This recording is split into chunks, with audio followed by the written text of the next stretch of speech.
Bon les gars, je vais pas passer par quel chemin. Ça c'est une vidéo qui m'a été demandée et demandée presque à toutes les vidéos. Genre j'ai un commentaire, au moins un commentaire qui me dit ouais, est-ce que tu pourrais nous remontrer toutes les pièces de trotte, etc. Donc ce qu'il faut savoir c'est que j'ai fait déjà une ou deux vidéos où je montrais toutes mes pièces, mais c'était il y a plus d'un an. Donc je vous mettrai le lien, enfin je crois que c'est là en haut à droite, pour que vous alliez voir ma dernière update sur toutes les pièces que j'avais. Bon là sans mentir, je pense que j'ai peut-être plus de pièces que certains shops. Et c'est pas pour me vanter ou quoi que ce soit, mais certains d'entre vous, une fois qu'une pièce est usée et que vous voulez en racheter une nouvelle, vous revendez cette pièce pour pouvoir acheter une nouvelle. Moi je l'ai rien vendu, j'ai tout gardé parce que certaines pièces ont une valeur émotionnelle, mais genre vraiment une très grosse valeur émotionnelle. Par exemple mon deck Lucky Prospect Chrome que je vous montrerai après, c'est le deck avec lequel j'ai fait la première fois Woodward. Donc ça c'est un deck que je donnerai jamais ou je ne vendrai jamais parce que de 1 c'est un assez bon deck de parc, et de 2 il a une très grosse valeur émotionnelle pour moi, c'est des très bons souvenirs que j'ai eu avec. Donc voilà comment la vidéo va se dérouler, c'est que je vais filmer toutes les parties une par une, c'est-à-dire par exemple toutes les barres, ensuite tous les decks, ensuite toutes les fourches, ensuite toutes les roues. Je vais vous montrer tout ce que j'ai, je vais vous raconter un peu toutes les histoires derrière chaque pièce. Et je vais faire ça en faisant des petites edits, donc je pense que ça fait une vidéo super cool. Donc avant que la vidéo commence, je t'invite à mettre un petit like. Donc si c'est pas encore abonné, tu peux vite fait le faire, et aussi mettre la cloche parce que c'est très important pour ne louper aucune vidéo. Et donc là je vais vous montrer à peu près tout ce que j'ai, c'est parti. Du coup je me suis préparé un petit setup, j'ai fait ma table toute clean parce que là je vais vous prendre toutes les pièces une par une qui sont là, je vais les amener là, par exemple, enfin par section je veux dire. Là ce sera par exemple tous les decks, ensuite toutes les barres, etc. Donc là c'est à peu près une vue d'ensemble de tout ce que j'ai, donc ça ressemble un peu à ça. Je sais que c'est assez bien rangé mais en haut pas trop, enfin c'est un peu le bordel.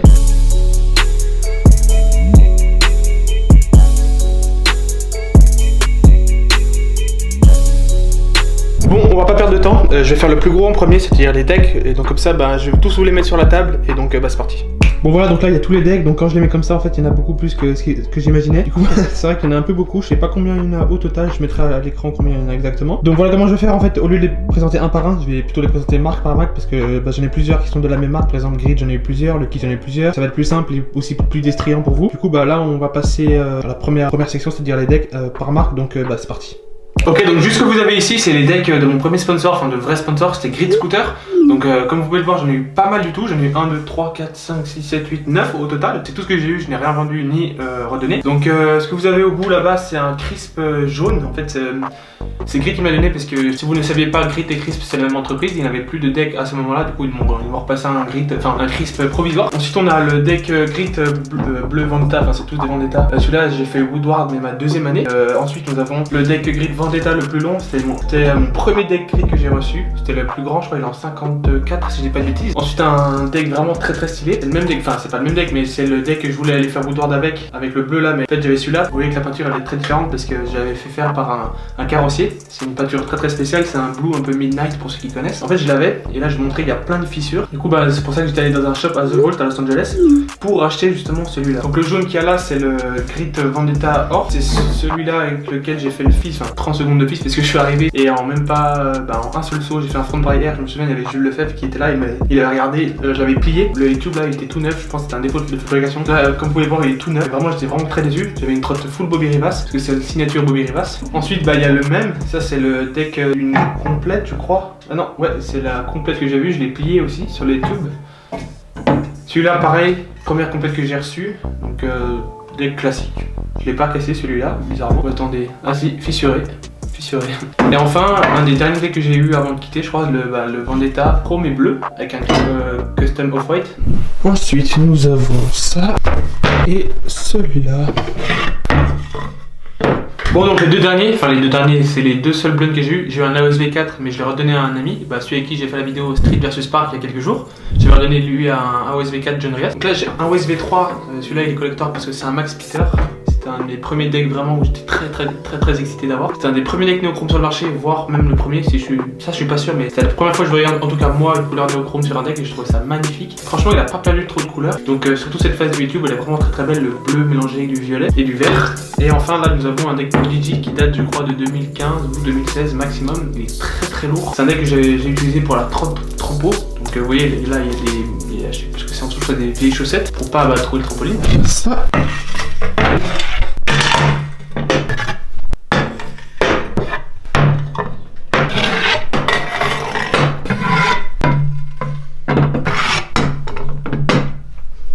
Donc nous avons enfin ici les derniers decks, les decks qui ne sont pas de la même marque, les decks qui ne ressemblent à aucun autre. Donc au fond j'ai un Apex bleu, donc celui-là je vais peut-être le rerouler peut-être parce que le deck que j'avais fait, mon deck signature entre guillemets, j'ai pas envie de l'abîmer parce que le marqueur est part très vite. Donc je vais peut-être remettre celui-là. Ensuite nous avons un phase Fazen Signature Brandon Smith que j'ai roulé pendant quelques temps quand même, il était vraiment bien. Un deck Urbanard, je sais plus le nom, je l'avais acheté au fils quand j'avais cassé le deck grid jaune que je vous ai montré, je l'avais plié là. Un deck Fazen Raven, j'ai eu sur la complète. Un deck Prospect, je vous ai dit en intro, c'est le deck avec lequel j'ai fait mon premier Woodward. Très grosse valeur sentimentale pour celui-là. Le deck, celui-là, je pense que la plupart vous connaissez, c'est mon deck AO Dylan Morrison. Je l'ai fissuré, je sais plus où, en bas là sur le YouTube. Ce deck n'est pas à moi, c'est à Antoine du Courtou, donc si tu regardes la vidéo, c'est quand même peut-être bien que tu viennes le rechercher. Peut-être qu'il l'avait mis parce que je crois qu'il avait fissuré partout aussi et il pouvait pas le ramener dans sa valise alors qu'il était venu chez moi. Du coup, il m'a dit qu'il me le laissait. Et enfin, nous avons ici le deck de la Mini Scout, donc c'est un, je crois, Era1 de Ethic. Il est vraiment très petit. Vous voyez, je peux aller d'un bout à l'autre juste avec 2 doigts. Donc, en parlant de Mini Scout, est-ce que ça vous dirait que je refasse des vidéos de Mini Scout avec certains concepts, etc. Donc là, je vais mettre un petit sondage, donc ce serait cool si vous pouviez y répondre. Bon, je sais pas comment, mais j'ai enfin fini de ranger tous les decks. Et maintenant, le plus gros problème, ça va être sortir toutes les roues. Donc là, vous voyez, j'en ai vraiment beaucoup, ça va encore derrière jusqu'au fond. Et donc on se retrouve une fois que j'ai tout sorti sur la table. C'est parti. Attends, c'est peut-être mal organisé comme ça. Oula, non, pas non plus comme ça. Voilà, donc là c'est un petit peu mieux. Donc ces 2 rangées là, c'est toutes les paires que j'ai retrouvées, donc toutes les roues qui vont ensemble. Là, il y a des grids et tout. Je vais pas les faire une par une, sinon la vidéo durerait toute la nuit et vous en auriez pour à peu près 2 jours de vidéo. Donc on va pas se mentir que c'est pas foufou. Tout bah voilà, je vais vous les présenter en gros. On a un peu de toutes les marques. On a du Route Industries d'avant un peu cassé, du Black Pearl, du AO, du Blunt, du Proto, du River, du Fazen, du Grit, du Crisp. Je crois que c'est à peu près toutes les marques. Ah, vous avez vu ça? L'autre elle est à l'arrière du deck de la Mini Scout. Donc voilà à peu près toutes les pièces qu'il y a. Là je crois que c'est une Proto Route Industries, je sais plus. On a du Lucky aussi, on a du Oxelo aussi. Et voilà, c'est à peu près tout ce qu'on a. Ah, une marque importante aussi que j'ai oublié, vraiment très bonne marque, Black Pearl. Donc moi j'ai eu les premières paires, donc j'ai pas été très content avec, parce que bon c'était les premières paires, c'était il y a quelques années.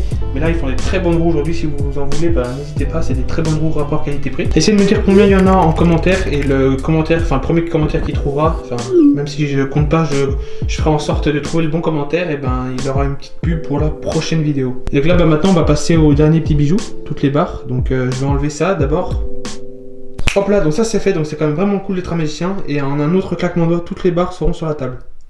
Et hop là, toutes les barres sont sur la table. Donc putain, je suis quand même vraiment un magicien, c'est fou ça, hein. C'est faux bien sûr. Bon là du coup, comme avant, je vais remettre un point de vue de là. Et je vais vous les présenter marque par marque. Enfin là j'ai beaucoup de grids comme les decks, donc je vais d'abord vous présenter les grids. Et ensuite toutes celles en même temps. Du coup là, on y va, c'est parti.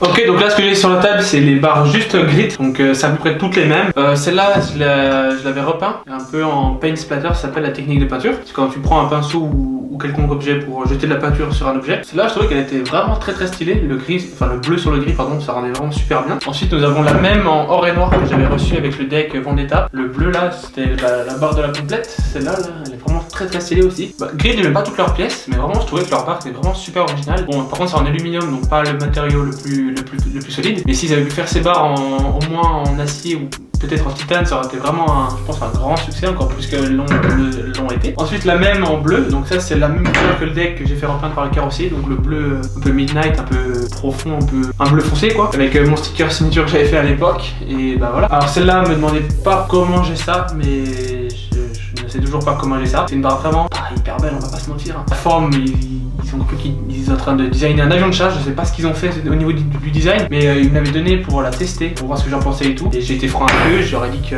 c'est pas une forme que les riders appréciaient particulièrement. Et enfin une pioche Minecraft en aluminium, donc bon, en vrai c'est comme les autres, hein, c'est une battle bar, sauf que il manque un petit truc, vous l'avez remarqué. Et enfin ici nous avons les dernières barres, donc la barre du deck qui me sert comme trotrampo, donc le deck de la Prodigy. Ensuite nous avons la barre titane, ma première barre titane, et fun fact, j'ai été un des premiers en Suisse, voire peut-être en Europe à avoir une barre titane. Elle venait de sortir, je crois que c'était en 2015, et j'étais un des premiers à l'acheter parce que par chance j'y étais à Scooter Farm juste après mon trip à Woodward, je l'avais acheté, donc j'étais un des premiers à l'avoir. Même là-bas, on n'était pas beaucoup à l'avoir dans les skateparks. Donc voilà, elle est très importante pour moi cette barre, donc elle est vraiment très stylée. C'est encore la barre que je roule. Par la même, parce que celle-là, je l'avais pliée là parce que j'avais fait une très mauvaise fente. Du coup, j'ai acheté la même. Mais la Millennium de chez YW, c'est vraiment une très bonne barre que je recommande à 110% si vous voulez une bonne barre titane.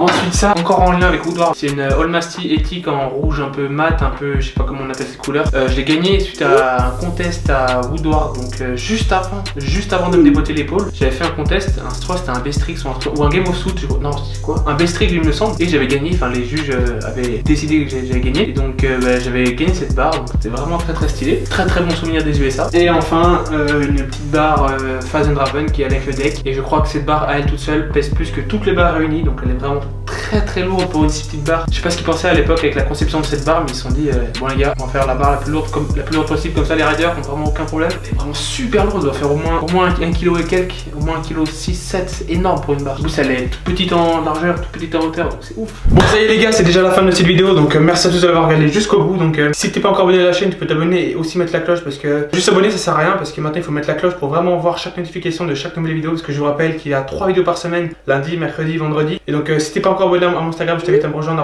@arthurb avec 2 R, 2 Y à la fin. Si t'as bien aimé, te mets ton petit like, et moi je vous dis à dans 2 jours pour la prochaine vidéo. Ciao.